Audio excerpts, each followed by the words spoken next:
ताऊ जी की यह बात सुनकर पूरे आंगन में जैसे सन्नाटा छा जाता है। सभी लोगों के चेहरे पर हैरानी साफ दिखाई देने लगती है। सूरज की आंखों में गुस्सा भर जाता है और वह ताऊ जी की तरफ बढ़कर कहता है कि आप यह कैसी बातें कर रहे हैं। ईशा के बारे में एक शब्द भी गलत नहीं सुनूंगा। मैं अच्छी तरह जानता हूं कि ईशा कैसी है और उसका चरित्र कितना पवित्र है। लेकिन ताऊ जी भी अपने शब्दों से पीछे हटने को तैयार नहीं होते और वह ऊंची आवाज में कहते हैं कि सच कितना भी छुपा लिया जाए, एक दिन सामने आ ही जाता है और आज मैं वही सच सबके सामने लाऊंगा। यह सुनकर बुआ जी भी चौंक जाती हैं, क्योंकि उन्हें समझ नहीं आता कि आखिर ताऊ जी किस ओर इशारा कर रहे हैं। तभी ताऊ जी कहते हैं कि जिस लड़की की जिंदगी में पहले कोई और मर्द था और आज वह सूरज की पत्नी बनकर इस घर में रह रही है, उसका शुद्धिकरण सबसे पहले होना चाहिए। यह सुनते ही ईशा की आंखों में आंसू आ जाते हैं, लेकिन वह चुपचाप खड़ी रहती है, क्योंकि उसे भरोसा होता है कि उसका सच उसके साथ है। तभी ताऊ जी फिर कहते हैं कि यह लड़की दो दो मर्दों के बीच अपनी जिंदगी जी चुकी है, इसीलिए इसे पाक साबित करने की जरूरत है और जब तक इसका शुद्धिकरण नहीं होगा तब तक यह इस घर की बहू कहलाने के लायक नहीं है। ताऊ जी की यह बात सुनकर वहां मौजूद सभी लोग दंग रह जाते हैं और कई लोग आपस में फुसफुसाने लगते हैं। तभी सूरज अपना आपा खो देता है और जोर से कहता है कि बस बहुत हो गया ताऊ जी, आपने मेरी पत्नी का अपमान किया है। दोस्तों, वीडियो को लाइक करके चैनल को सब्सक्राइब जरूर करें और आप सभी को ईशा और सूरज को पसंद करते हैं तो कमेंट में आई लव यू ईशा लिखना ना भूलें। और मैं ये बिल्कुल बर्दाश्त नहीं करूंगा।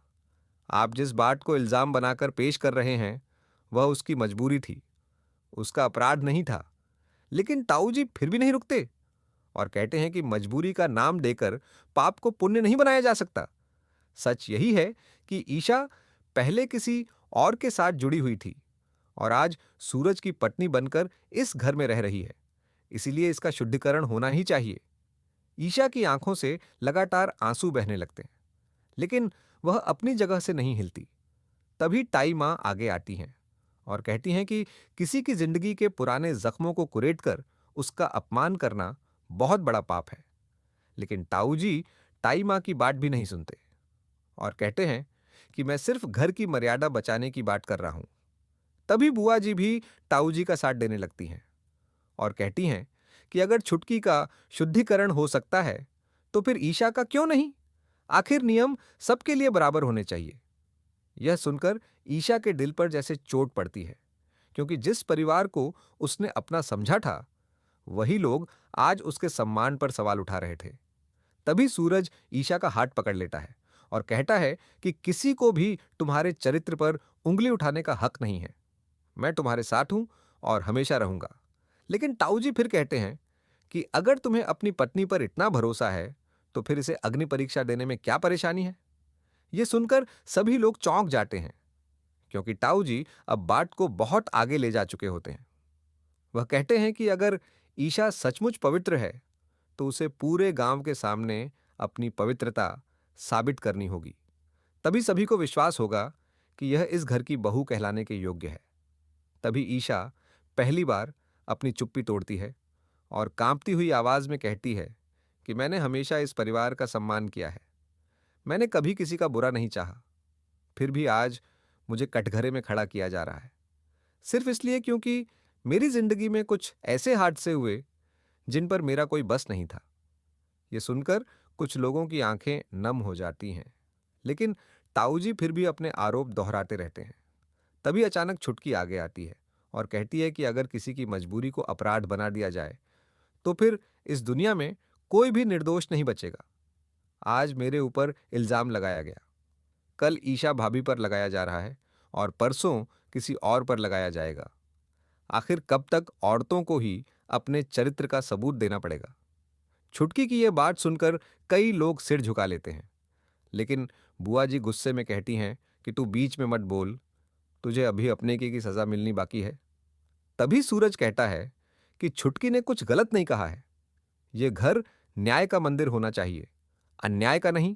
इसी बीच गांव के कुछ बुजुर्ग भी वहां पहुंच जाते हैं, क्योंकि पूरे गांव में यह खबर फैल चुकी होती है कि घर में बहुत बड़ा विवाद चल रहा है। बुजुर्ग सारी बात सुनते हैं और फिर ताऊ जी से पूछते हैं कि आपके पास ऐसा कौन सा सबूत है जिससे यह साबित हो कि ईशा चरित्रहीन है। ताऊ जी कुछ देर के लिए चुप हो जाते हैं, लेकिन फिर कहते हैं कि सबूत की जरूरत नहीं होती।